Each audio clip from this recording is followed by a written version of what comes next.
Mimpi dan dedikasi adalah kombinasi yang kuat. Dedikasi adalah waktu yang kita habiskan ketika tidak ada yang menuntun.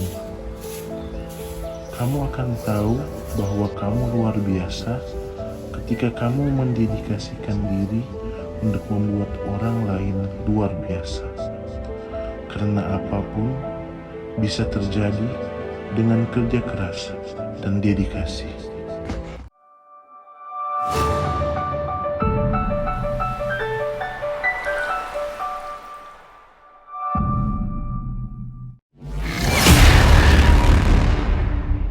Halo semua, perkenalkan saya Yohanes Bower, guru matematika di SMP Negeri 2 Lolak. 3 tahun saya menjadi guru honor, lalu saya terangkat tahun 2019. Pada awal saya terangkat, saya itu banyak pengeluhan. Selain karena jalan yang ekstrim yang hari-hari saya lalui, juga keterbatasan signal internet dan telepon yang menghambat saya menerima informasi penting. Maka dari itu, saya juga kesulitan untuk mencari bahan-bahan dan referensi untuk membuat media dan perangkat ajar. Juga membuat saya kesulitan untuk mengakses PMM. Karena keterbatasan jaringan internet, maka berdampak pada kesulitan guru-guru untuk mengakses referensi dan materi untuk menunjang pembuatan materi ajar dan bahan perangkat pembelajaran, sehingga membuat siswa tidak semangat belajar dan juga guru-guru masih mengajar dalam metode atau pembelajaran yang masih menton. Adapun langkah-langkah yang akan saya lakukan untuk mendukung terjadinya implementasi kurikulum merdeka pada sekolah ini, yaitu pertama, mengembangkan kompetensi dan pengetahuan terkait implementasi kurikulum merdeka. Langkah pertama yang saya lakukan ini agar dapat mewujudkan tercapainya implementasi kurikulum merdeka, tentu saja dengan meningkatkan kompetensi dan pengetahuan yang terkait dengan IKM serta mempelajari materi dan skill pendukung lain. Setelah itu langkah kedua yang akan saya lakukan yaitu melakukan asesmen diagnosis di awal pembelajaran. Sebelum kegiatan pembelajaran, saya melakukan asesmen diagnosis non-kognitif dengan alat seadanya untuk mencari tahu latar belakang, karakteristik, minat, bakat, psikologis, emosional, dan gaya belajar siswa agar bisa mengelompokkan siswa pada saat pembelajaran nanti dengan gaya belajar mereka masing-masing. Dan pada saat di kelas, pada awal pembelajaran saya melakukan asesmen diagnosis kognitif dengan cara memberikan pertanyaan terkait materi yang akan diajarkan lalu dijawab di selembar kertas berwarna, kemudian dikumpulkan guna untuk mengukur tingkat pemahaman siswa pada materi yang akan diajarkan. Bersamaan dengan hal ini, saya juga menyuruh siswa menulis kesepakatan kelas dan menempelnya di papan tulis guna untuk terciptanya suasana kelas yang nyaman dan menyenangkan sesuai dengan yang diinginkan siswa. Langkah ketiga ini, saya akan melakukan pembelajaran diferensi yang berpusat pada murid. Setelah mengucapkan salam, doa, dan pendahuluan dengan menggunakan bahasa daerah, kearifan lokal, saya melakukan asesmen diagnosis kognitif dengan memberikan pertanyaan pemantik terkait materi untuk mengetahui tingkat pemahaman siswa. Mana siswa yang paham, mana siswa yang sedang, dan mana siswa yang belum paham. Kemudian saya mengelompokkan siswa sesuai dengan gaya belajar masing-masing yang telah dianalisis saat melakukan asesmen non-kognitif sebelumnya.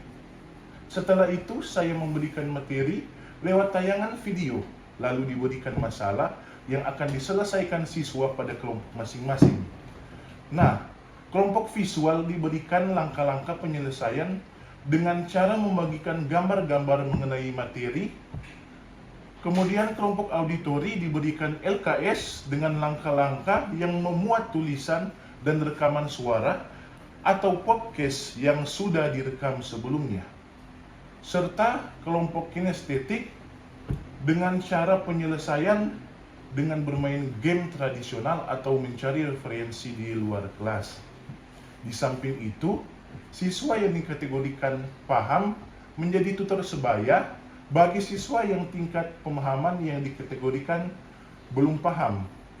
Setelah itu, siswa diberikan kebebasan untuk menunjukkan hasil yang mereka dapat, entah itu lewat tulisan, gambar, gerakan, cerita, dan sebagainya, dan memberikan penghargaan kepada kelompok yang hasilnya paling tepat pada saat pembelajaran berlangsung. Nah, di akhir kegiatan, saya melakukan refleksi mengenai apa yang didapat hari ini, lalu membuat kesimpulan bersama. Setelah itu melakukan ice breaking, kemudian menutupnya dengan doa. Pada langkah ini, siswa termotivasi dan semangat untuk belajar karena pembelajaran sesuai dengan apa yang mereka inginkan. Langkah berikut yang saya lakukan yaitu dengan membuat proyek kegiatan P5, proyek penguatan profil pelajar Pancasila.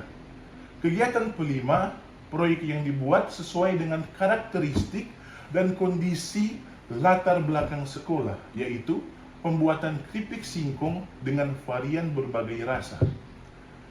Proyek tersebut dipilih karena sesuai dengan karakteristik geografi sekolah yang memiliki lahan luas dan subur, sehingga cocok untuk ditanam singkong. Proyek ini baru berjalan sekitar 3 bulan, di mana setiap harinya siswa bersama guru pendamping bekerja sama menanam, menyiram, mengeburkan tanah, sampai singkong siap dipanen dan diolah menjadi keripik.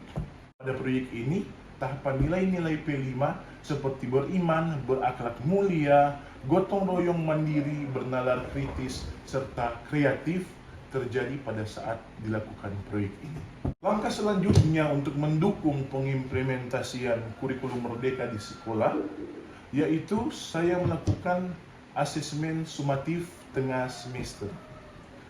Pada langkah kelima ini, saya berkolaborasi bersama panitia ujian untuk mengadakan sumatif tengah semester dengan memanfaatkan Chromebook berbasis Google Form. Dikarenakan kendala jaringan, jadi kami berupaya keras agar anak-anak bisa merasakan ujian berbasis digital. Mumpung siswa di sekolah kami sedikit, jadi kami bersepakat untuk membawa mereka ke suatu tempat pusat kota yang jaringannya bagus, dan hal tersebut disetujui oleh kepala sekolah. Pada hari ujian, siswa diajarkan dulu cara menggunakan Chromebook, cara login dengan akun belajar masing-masing, cara membuka email yang di dalamnya sudah dikirim link ujian Google Forms sesuai dengan jadwal mata pelajaran. Pada hari kedua sampai selesai, sebagian besar siswa mulai lancar dan bahkan ketagihan untuk mengerjakan soal dengan Chromebook. Terlihat dari antusias siswa yang senang, bahagia, dan semangat dalam melewati asesmen tersebut. Dan langkah terakhir yang saya buat yaitu komunitas belajar yang berada di SMP Negeri 2 Lolak. Mengapa saya membuat kumpul tersebut? Karena saya tergerak untuk membuat suatu komunitas belajar, dan saya namakan Besi Gepeng SMP Negeri 2 Lolak, yang berarti berbagi dan berkolaborasi, gerakan penggerak SMP Negeri 2 Lolak. Saya berkolaborasi dengan beberapa guru membuat kegiatan pemanfaatan awan penggerak dalam pembelajaran dan menyelesaikan aksi nyata di PMM berbekal pengetahuan yang didapat dari BIMTEK yang diselenggarakan BGP Sulut sebelumnya. Jadi pada kegiatan ini saya berkolaborasi dengan beberapa guru, mengundang guru dan siswa bahkan dari sekolah lain untuk sama-sama belajar bagaimana memanfaatkan awan penggerak dalam pembelajaran. Di samping itu, kami juga membimbing beberapa guru menggunakan awan penggerak untuk menyelesaikan modul kurikulum merdeka sampai pada mengupload aksi nyata dan mendapatkan sertifikat. Mereka belajar. Baiklah, terima kasih. Semoga video ini bisa menginspirasi banyak guru-guru di Indonesia, khususnya guru-guru yang berada di sekolah khusus atau sekolah 3T, sekolah terdepan, terluar, dan tertinggal yang ada di seluruh Indonesia.